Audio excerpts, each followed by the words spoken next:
It's the 2Dumb2Quit podcast with Jeremy McCall. He's dumb, way too dumb to even quit. So, he has his own podcast now.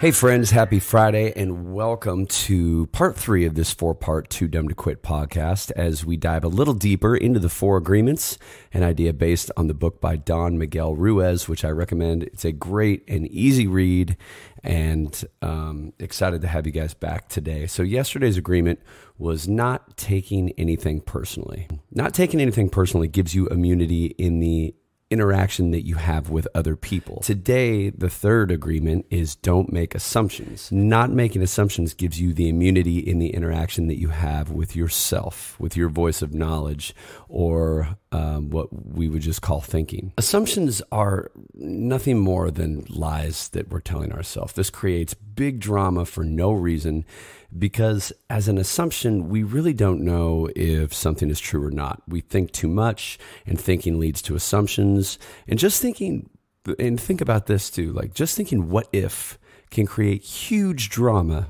in our lives. And we as humans have a need to explain and justify everything. We need to have knowledge, and we need to make assumptions to fulfill the need to know. We don't care necessarily whether the knowledge is true or not. Truth or fiction doesn't matter. We believe 100% in what we believe, and we go on believing it just because having that quote-unquote knowledge makes us feel better, makes us feel safe. There are so many things that our mind cannot explain. We have all these questions that need answered, but instead of asking questions when we don't know something, we make all sorts of assumptions, sometimes super crazy. And if we would just ask questions, we don't have to make the assumptions. It's always better to be clear and concise, and it's better to ask. And as humans, we can't help but assume things. We don't know the motives of other people, and to protect ourselves from harm, we have to connect the dots with the information given to us. So we hate being the clueless one. We hate to feel like we're getting left out of a joke. Or what if we're the butt of the joke and we don't even know it? And it starts this snowball effect of, well, what do you mean by that? Was he making a snarky remark? Or that guy thinks that I'm stupid, or they're making fun of me, or he's being condescending, or why do they think they can push me around? And it goes into this whole inner monologue where the other person literally doesn't even know what's happening, whether it was a facial expression they made, or a change in tone, or the choice of words. It can literally spark anger, and it takes people down this road, and we're all guilty of it. It can take you down a road of like, by the time the conversation's over with the person walks away thinking, oh, that was a cool conversation. Nice to meet that guy. And you're sitting there furious. You're pissed. That guy thinks I'm dumb. And you start going down this wormhole of negativity. And the next thing you know, you're analyzing everything the other person does sharply, criticizing everything they're saying, and looking for your way and your act of revenge. And nobody on the other side has any idea that there's these negative feelings over something that they thought was like a harmless comment. And even if the other person means no harm, it's too late. It's already in your mind. The thought's ingrained into your head. And because of our pride and because of our fear, or our fear of looking overly sensitive, you never want to ask for clarification. Being human, our egos get hurt, and we crave justice. We imagine these scenarios where we put the people who were offending us or talking shit about us in their place. And in our minds, we go into these scenarios where we're not looked down upon. We're able to stand up for ourselves and teach the other person that you don't mess with us. And it's funny because going through all of these agreements, you're going to notice a common theme through all of these, which is the removal of our ego. Ego is the great liar. It's a shit starter. It's the thing that clouds your vision to see what's real and what's hype. It's not earned. It's just a lie as a self-defense mechanism. And confidence, on the other hand, is earned. I mean, if you think, if you're a great dentist or a musician or a welder, you're great because of the work you put in. So to think of yourself as good at your job while striving to be better is confidence. It's not ego. It's, yes, I'm good at what I do because I put the work in and I've learned from my mistakes. And ego is the opposite of that. Ego is the unearned, the thought that you deserve it, that you're above it, that the people around you are the reason for your failures, and you fault others. Confidence asks questions and admits mistakes and failures and learns, while ego blames and faults other people. And I can't tell you how many times times I've had this conversation in my own mind on stage, seeing people in the back of the room. Maybe it's your first time in a market and there's people in the back of the room talking, and you start to come up with this inner monologue of, they don't like the show, they don't like me, they don't like the music, they think I suck, only to find out after the show, they come up to you, they love the show, they bought all your merch, we're excited to catch another show. I can't tell you how many times that's happened to me. And then you walk out of the venue just thinking, I am so dumb.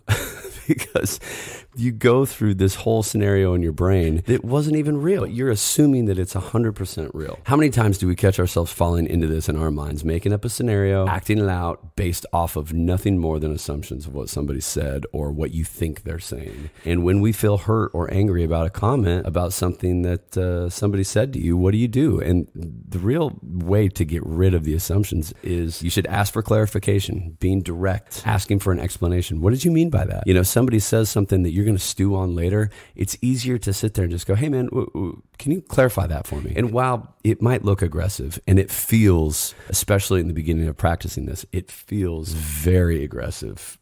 Because we don't want that. We don't want to look dumb. We don't want to look overly aggressive. We don't want to look, so if you just ask for clarification, at least you can clear your conscience of doubt, and it will prevent misunderstandings. It will prevent so many things from happening in your mind, and will be able to leave you kind of untroubled as you walk away, instead of going, I wonder what that some bitch meant by this. We all make the same mistakes happen in our relationships. We expect the people closest to us to read our minds and know our tendencies. My wife just walked in the door. She thinks I can read her mind all the time. Blazes me down, throws shit, talks shit.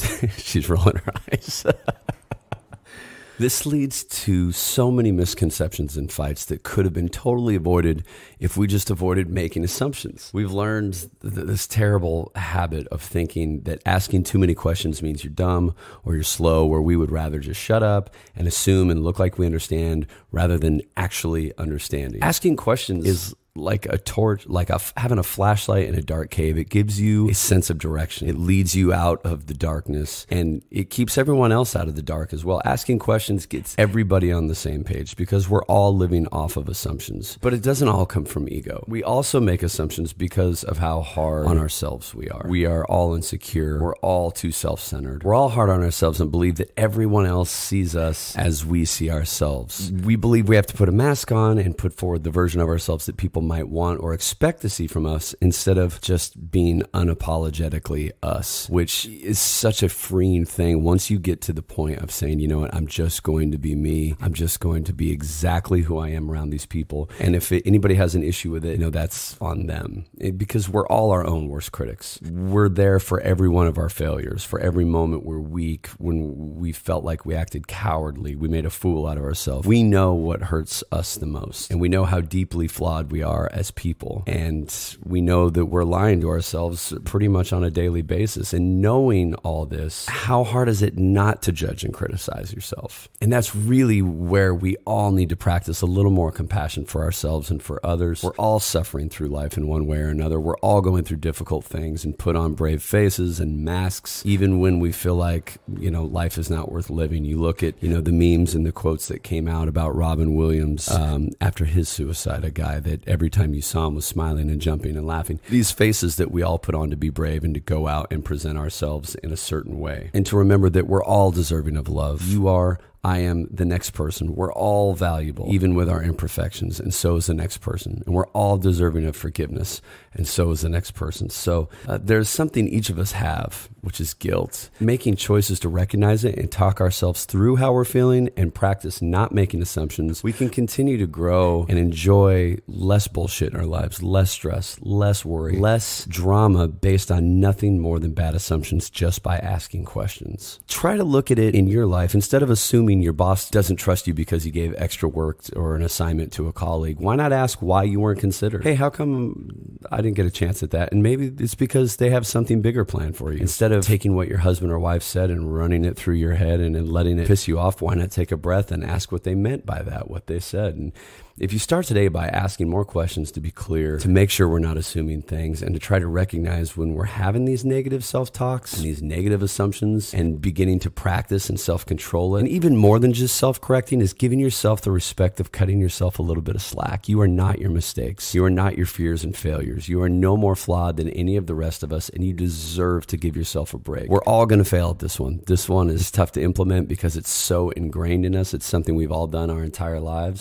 But the first step is seeing it and doing your best to correct it. It is a game changer. So just remember, small changes in our mind make big changes in our life. Thank you so much for hanging with me for part 3 of Not Making Assumptions.